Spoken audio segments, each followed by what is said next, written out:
Sairam students, welcome once again. In this session of English literature, we are going to start Beehive Chapter 2, The Sound of Music. We'll start with Part 2, The Shehnai of Bismillah Khan. Let me give you a quick introduction of this lesson. The lesson is about Ustad Bismillah Khan. He was a renowned Shehnai player in India. He is a legend because he did something which has historical significance. He played the Shehnai on the day India got independence, that is 15th August 1947, at the Red Fort before the Prime Minister of India, Pandit Jawaharlal Nehru. Now, before that, Bismillah Khan played the Shehnai in order to signify something auspicious for the whole country, because India was about to get freedom. And so, on that occasion, Bismillah Khan played the Shehnai, and hence he is a legend. Now, let me tell you about the title. The title, The Sound of Music, and the subtitle, The Shehnai of Bismillah Khan, are very appropriate, as they are in accordance with the contents of the feature which celebrates the melodious music produced by Bismillah Khan's Shehnai. So let's get started with this chapter, The Shehnai of Bismillah Khan. Emperor Aurangzeb banned the playing of a musical instrument called pungi in the royal residence, for it had a shrill, unpleasant sound. Pungi became the generic name for reeded noisemakers. Few had thought that it would one day be revived. So here, this chapter, now it starts with in the introduction of pungi, which was a musical instrument. It was the predecessor of the Shehnai when the Mughals ruled India before the Britishers came. There was a very famous Mughal ruler named Aurangzeb. He did not allow the pungi to be played in his royal residence because he felt that it had a shrill, unpleasant sound. Shrill, which means a very sharp sound, and unpleasant, something that you dislike. So I hope students you have a paper and pen with you and you're writing the meaning as and when we come across those words. So pungi became the generic name. Generic means a name that is given to a class or group as a whole. And generic name is like a broad classification of something. And reeded. Reeded means wind instruments which have reeds, like in case of flute, clarinet, etc. So any musical instrument which is made with reeds like flutes or clarinets, they are classified as pungi. So pungi is a broad term for any type of instrument which uses wind to produce sound. Now, only few thought, since Aurangzeb has banned all these reeded noisemakers, nobody thought that this pungi will become so famous. Okay, such instrument which made unpleasant sound would be ever played and liked by the audience. A barber of a family of professional musicians who had access to the royal palace decided to improve the tonal quality of the pungi. He chose a pipe with a natural hollow stem that was longer and broader than the pungi, and made 7 holes on the body of the pipe. So here, as and when we go ahead, see, this pungi had a very unpleasant sound. Now there was a barber who belonged to a family of professional musicians, and he wanted to play the pungi, but he knew that the sound produced by pungi was very unpleasant. So he decided to improve the sound. And what he did? This barber took a pipe which was a hollow stem Now, what do you mean by hollow? Something which is empty from inside. It was longer and broader than the pungi. He made 7 holes on the body of the pipe. If you have seen a flute, it is something like this. It is a pipe which is hollow from inside and has holes on it. Okay, so similar to that, he made this 7 holes. And then what happened? When we play it, a melodious sound is produced. Let's read further. When he played on it, closing and opening some of these holes, soft and melodious sounds were produced. He played the instrument before royalty and everyone was impressed. The instrument, so different from the pungi, had to be given a new name.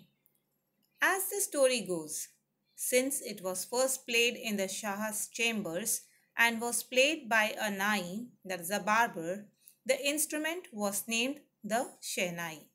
So, what did the barber do? He blew air into the pipe and closed and opened different holes.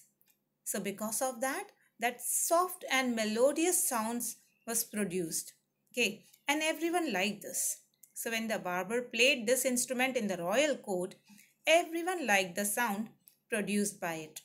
Now the royal court thought that this instrument should be given a different name since it is different from the pungi. And so a different name was given.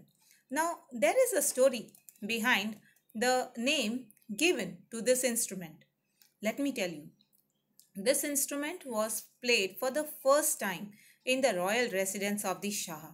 So Shah was a name given to king. The Mughals called the kings as Shah. As the Nai, that is the Indian term used for a barber, had played it for the first time, they called it Shehnai. So that means the first part of the name is Sheh, which stands for Shah, and the second part, Nai, that is a barber. So this instrument was named as Shehnai. Let us move ahead. This is how the Shehnai looks like.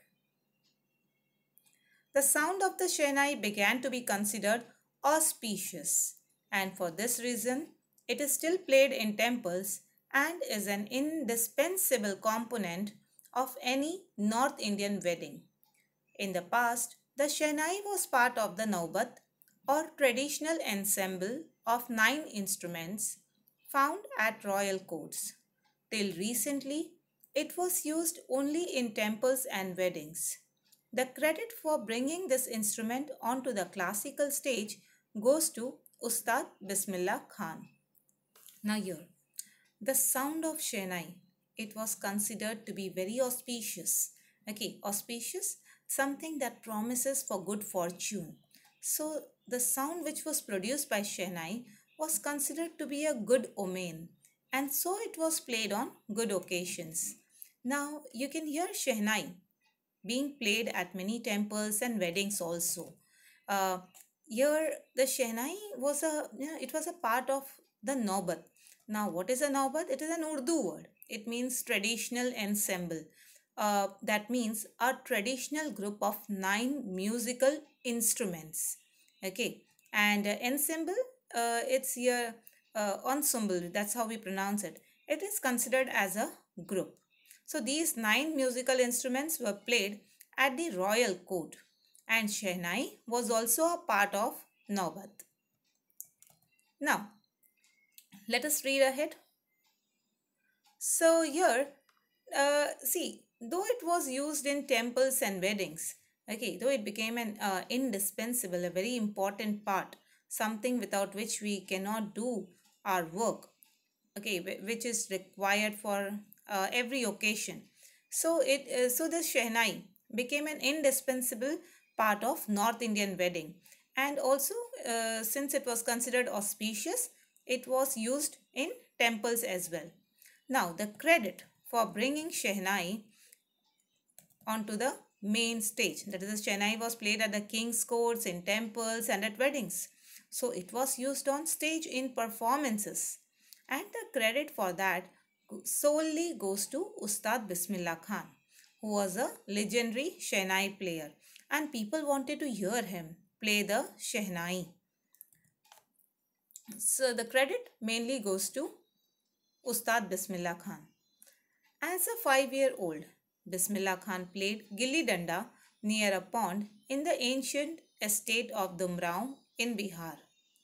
He would regularly go to the nearby Biharji temple to sing the Bhojpuri Chaita, at the end of which he would earn a big laddu weighing 1.25 kg, a prize given by the local Maharaja. So, when Bismillah Khan was 5 years old, he lived in an old estate named Dumrao, which is in the present day Bihar. He used to play gilli danda, a sport which is quite an ancient sport, and it is quite similar to cricket. So at that time, what he used to do, also he would go to the nearby Bihar Ji temple. Okay, although Bismillah Khan was a Muslim, he would go to the temple and he would sing this song, that is Chaita in Bhojpuri language. Now, Bhojpuri language is mainly the language which is spoken in an area of Bihar. So, when he would finish reciting the song, he would get a big laddu as a prize, and that would weigh. The weight of the laddu was 1.25 kg. Now, this was a prize given to Bismillah Khan by local Maharaja for singing the Chaita. So, let us read ahead. This happened. See, this is how they used to play gilli danda. This happened 80 years ago, and the little boy has traveled far to earn the highest civilian award in India, the Bharat Ratna. Born on 21st March 1916, Bismillah belongs to a well known family of musicians from Bihar. His grandfather, Rasul Baks Khan, was the Shehnai Nawaz of the Bhojpuri King's Court. His father, Paigambar Baks, and other paternal ancestors were also great Shehnai players. So now here, let me tell you, the writer says that this incident that he is describing, okay, when he got a prize of 1.25, got a laddu weighing 1.25 kg. This took place around 80 years back, okay, when Bismillah Khan was just 5 years old, okay, that he got a laddu as a reward. And now after 80 years, Bismillah Khan earned the highest civilian award in India, the Bharat Ratna. So we can imagine the distance that he has traveled in his life. Okay, at 5 years age, he would get a laddu as a reward, and at the age of and after 80 years, he achieved the highest civilian award in India. So Bismillah Khan has he has done a lot of work, lot of hard work to achieve this in life. Now, Bismillah Khan was born on 21st March 1916 in a family of musicians in Bihar. Now, the lineage on his father's side was full of great Shehnai players. We can say that Bismillah Khan acquired the skill of playing the Shehnai from his ancestors. His grandfather was a great Shehnai player. He played the Shehnai in the court of the Bhojpuri king. Okay, and his father and all paternal ancestors. Now, paternal ancestors of the ancestors of his father, they were all great Shehnai players. Okay, so we can understand where this talent comes from. Now, something about his paternal side. Bismillah Khan, when Bismillah Khan was, his grandfather, Rasul Baks Khan, he was the Shehnai Nawaz of the Bhojpur King's Court. Whereas his father, Paigambar Baks, and other paternal ancestors, they were also great Shehnai players. So, obviously, he was always around these great Shehnai players. And that is one of the reasons that he got inspired to learn this how to play a shehnai. The young boy took to music early in life, at the age of 3, when his mother took him to his maternal uncle's house in Benares, now Varanasi. Bismillah was fascinated watching his uncles practice the shehnai.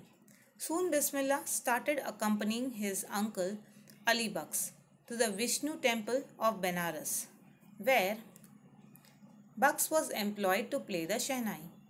Ali Baks would play the shehnai and Bismillah would sit captivated. Captivated was attracted for hours on end. Slowly, he started getting lessons in playing the instrument and would sit practicing throughout the day. So, let me tell you here, when Bismillah Khan was just 3 years old, his mother took him to her parents' house, to his maternal uncle's house. And there, what did he see? Yeah, now his maternal uncles, they lived in Benares. And when Bismillah Khan, what did he see there? He saw his maternal uncles play the Shehnai and he was attracted towards it. And also, he also wanted to learn playing it. So Bismillah Khan started going with his uncle. And what is his uncle's name? His uncle's name? Ali Baks. So he wanted, since he wanted to learn Shehnai, he started going with his uncle Ali Baks to the Vishnu temple in Benares. Ali Baks was on a duty. Okay, he was responsible for playing the Shehnai at the Vishnu temple of Benares. And when his uncle used to play the Shehnai, Ali Baks would, Bismillah would sit captivated. Okay, he was so attracted towards it that he would sit there for hours listening to him play the Shehnai. For years to come, the temple of Balaji and Mangala Maiya and the banks of the Ganga became the young apprentice's favorite haunts where he could practice in solitude. The flowing waters of the Ganga inspired him to improvise and invent ragas that were earlier considered to be beyond the range of the Shehnai. So when Bismillah Khan saw his uncle Ali Baks play the Shehnai so beautifully, he was attracted towards it. And gradually Bismillah Khan also started learning. He started learning to play the Shehnai and he would practice throughout the day. He never got tired. He was so captivated by the Shehnai. For many years, Ustad Bismillah Khan remained in Benares. He would visit the temple of Balaji, temple of Mangala Maiya, and would remain on the bank of river Ganga where he would practice playing the Shehnai all by himself. Okay, it means, your solitude means alone, playing it alone, he being alone or, without anyone around him. And haunt refers to a place where you like to visit many times a day. An apprentice, a trainee. So he became a young trainee. Okay, and his favorite haunts, the place which he used to frequently visit. Okay, that has been mentioned over here. That is on the banks of river Ganga. He would practice there alone. Now, let me tell you that here we come to know about the talent of Ustad Bismillah Khan. He was so inspired and motivated by the river Ganga that it provoked him to improve his performance. In fact, he invented ragas that were earlier considered impossible to be produced by a Shehnai. Okay, so Ustad Bismillah Khan really worked hard and invented these different sounds with the help of Shehnai. Now, let us read further. At the age of 14, Bismillah accompanied his uncle to the Allahabad Music Conference. At the end of his recital, Ustad Fayaz Khan patted the young boy's back and said, "Work hard and you shall make it." With the opening of the All India Radio in Lucknow in 1938 came Bismillah's big break. He soon became an often heard Shehnai player on radio. When Bismillah Khan was just 14 years of age, he accompanied his maternal uncle, Ali Baks, to the Allahabad Music Conference. Now, there, during his performance, Ustad Fayaz Khan. Now, Ustad Fayaz Khan was also a renowned classical vocalist. He was impressed by his performance and he appreciated and said that if he would work hard like that, he would definitely make a name in the field of music. So when the All India Radio started its radio station at Lucknow, Ustad Bismillah Khan started performing from there. Often his Shehnai performance would be on air. Okay, and he used to get a lot of appreciation for that. So when India gained independence on 15th August 1947, Bismillah Khan became the first Indian to greet the nation with his Shehnai. He poured his heart out into Rag Kafi from the Red Fort to an audience which included Mahatma Gandhi and Pandit Jawaharlal Nehru. who later gave his famous Tries with Destiny speech. So, Ustad Bismillah Khan was the first Indian to greet the entire nation through his Shehnai. He played the Shehnai from the Red Fort on this memorable occasion. So, the rag that was played by Ustad Bismillah Khan on the occasion of this, on the occasion of the independence of India was Rag Kafi. He played it from the Red Fort, and on which day? When India was about to get freedom. So, after his performance, the first Prime Minister of India, Pandit Jawaharlal Nehru gave his famous speech. So we understand, how why this person is considered to be a legend. Okay, because of his hard work, because of the talent that he has. Now, moving ahead, Bismillah Khan has given many memorable performances, both in India and abroad. His first trip abroad was to Afghanistan, where King Zahir Shah was so taken in by the maestro that he gifted him priceless Persian carpets and other souvenirs. The King of Afghanistan was not the only one to be fascinated with Bismillah's music. Film director Vijay Bhatt was so impressed after hearing Bismillah play at a festival that he named a film after the instrument called Gunj Uthi Shehnai. Now, Bismillah Khan gave many performances in India and abroad. Some of them are memorable, like the one at Afghanistan. The King of Afghanistan, King Zahir Shah, really liked Bismillah Khan's performance. And what he did? He gifted him many things which were made in Afghanistan, like Persian carpets, etc. So that Ustad Bismillah Khan would remember his first visit abroad, that was to Afghanistan. Now, there were many other people also who were attracted to his Shehnai's music. Gunjuti Shehnai was a name that was given, that was the name of a Hindi movie. Now, it was made by Vijay Bhatt. He was a film director and he really liked the sound of Shehnai played by Bismillah Khan. And that is why he named his movie as Gunjuti Shehnai. Let's read further. The film was a hit, and one of Bismillah Khan's compositions, Dil Ka Khilona Hai Toot Gaya, turned out to be a nationwide chartbuster. Despite this huge success in the celluloid world, Bismillah Khan's ventures in film music were limited to two, Vijay Bhatt's Gunjuthi Shanai and Vikram Srinivas' Kannada venture, Sanadhi Appanna. I just can't come to terms with the artificiality and glamour of the film world, he says with emphasis. So here, there was a song in movie, Gunjuti Shanai, named Dil Ka Khilona Hai Toot Gaya. It was composed by Ustad Bismillah Khan and became a chartbuster. Now, chartbuster means a song that was a record breaker. It broke all records, and because of this, although this song was a chartbuster, but Bismillah Khan, he was not very happy with the artificiality and the glamour of this film world. Okay, though he got a lot of success in this film, and also, though he composed music for only two films. The names of the movies are also mentioned over here. One, which is Gunjuthi Shenai, made by Vijay Bhatt, and another, a Kannada movie made by Vikram Srinivas. So here, Ustad Bismillah Khan would say that he did not like this artificial world of films and glamour, and this world never attracted him. That was why he did not compose music for any other movies apart from these two. So here the word emphasis refers to laying stress on something. Moving ahead, awards and recognitions came thick and fast.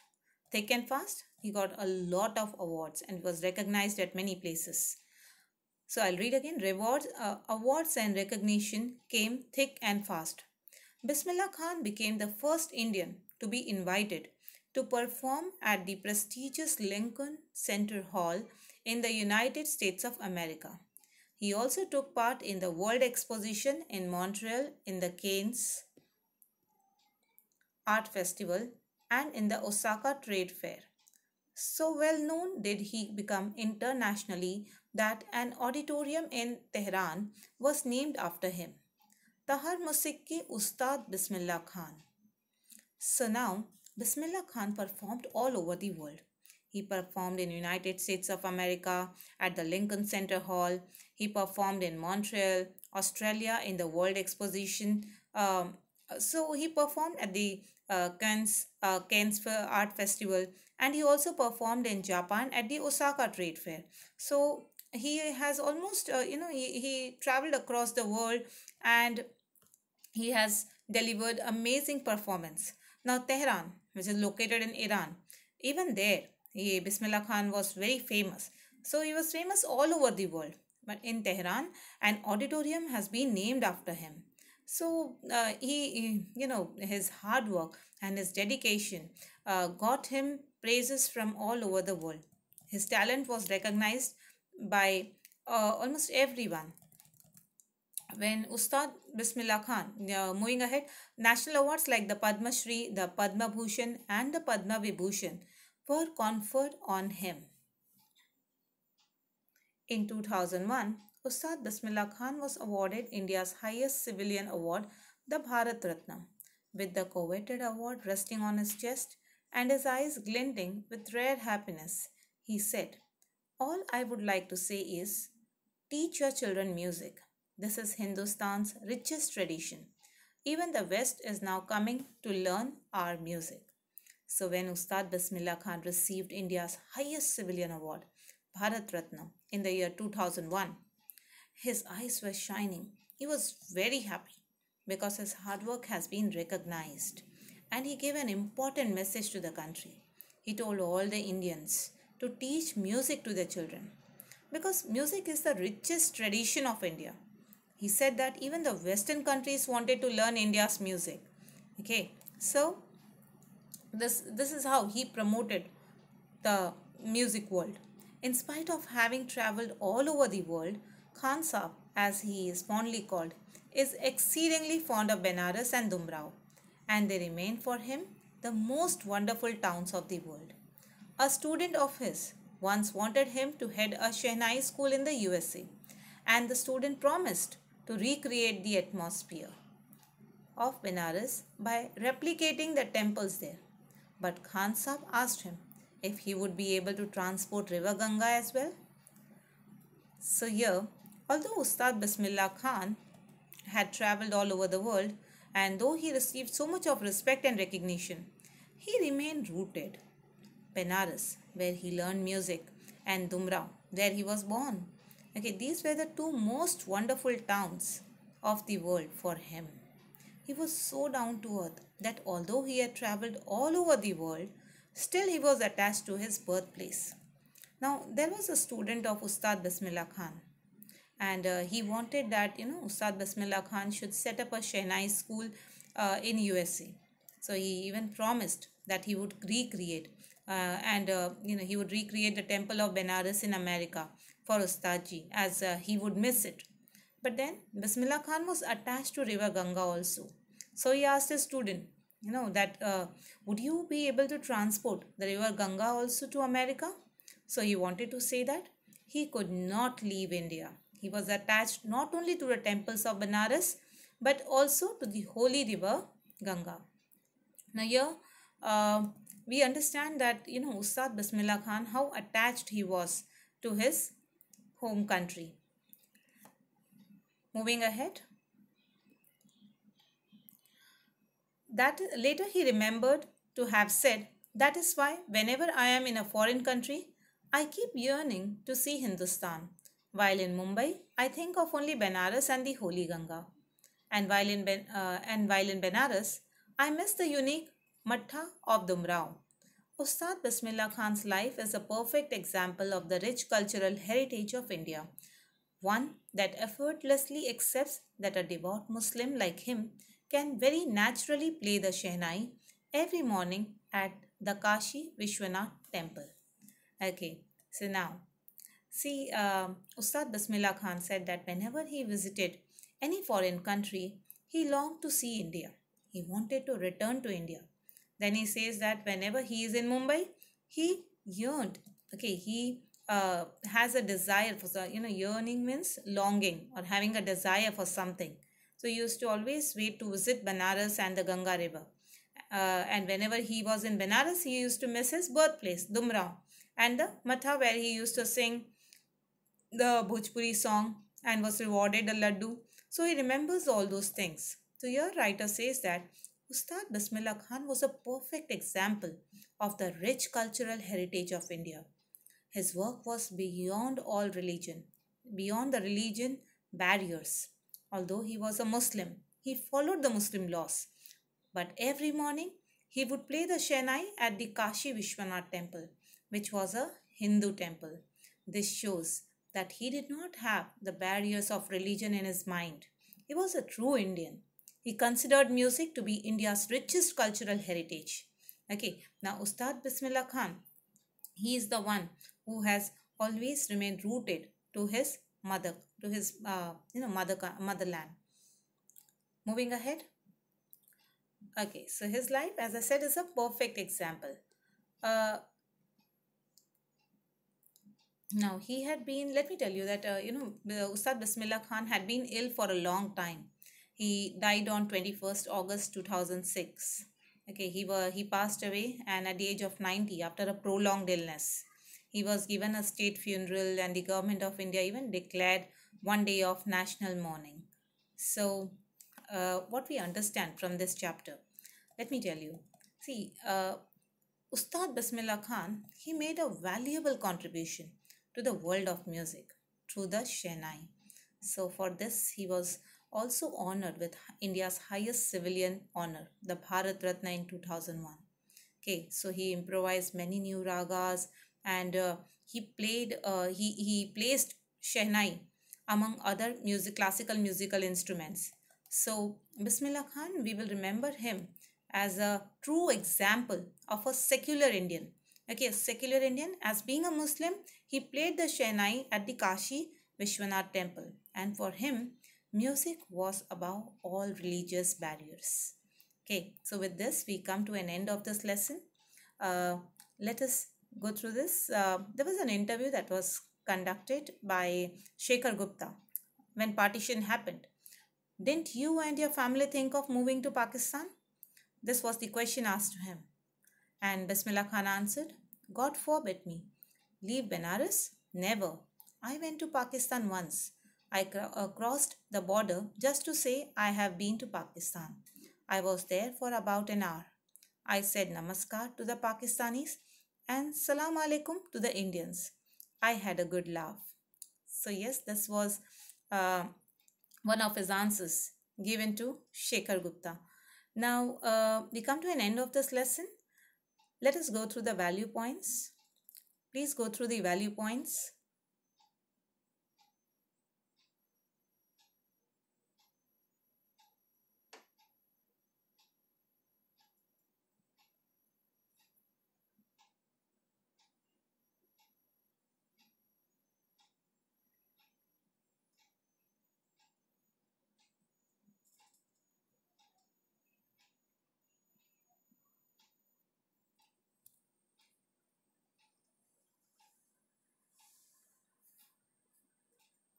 So students, we have come to an end of this session. Please click on the link below for home assignment. Now let me explain you about our English project, which is for 10 marks. There are certain instructions that we need to follow while doing this project. Students need to make PowerPoint presentation on the assigned topic. Each class will be divided into 5 groups. For example, first group will be from roll number 1 to 10. The presentation should be for 15 to 20 minutes. Each student should actively participate. Once the school reopens, each group will present the PPT in front of the class. Okay, so that PPT, that PowerPoint presentation that you present in the class should be for 15 to 20 minutes. So accordingly, you have to plan the number of slides. Okay, at home when you prepare this PowerPoint presentation, it should in all be a total of around 15 to 20 minutes of presentation. Every group member should be a part of the presentation. Only then that student is eligible for marks. If you do not take part in the presentation, the making of that presentation, as well as in presenting the information in class, you will not score any marks. Only one member of the group will merge the information received from his or her group members in a pen drive, which means each of the members will contribute in the way of giving information on that topic assigned to the group, but only one team member, only one group member will merge all the information given by their group members, and that together should be presented in the form of a PowerPoint presentation in a pen drive. One pen drive from each group should be brought to school once the school reopens, solely for presentation purpose. Okay, so each group will have one PowerPoint presentation in one pen drive, and when the school reopens, you will bring that pen drive to school and submit it to your respective teacher. Now, let me explain you about the project topic. Okay, the topic is digitalization in India. You're very well aware that digitalization has taken place in many sectors of Indian economy.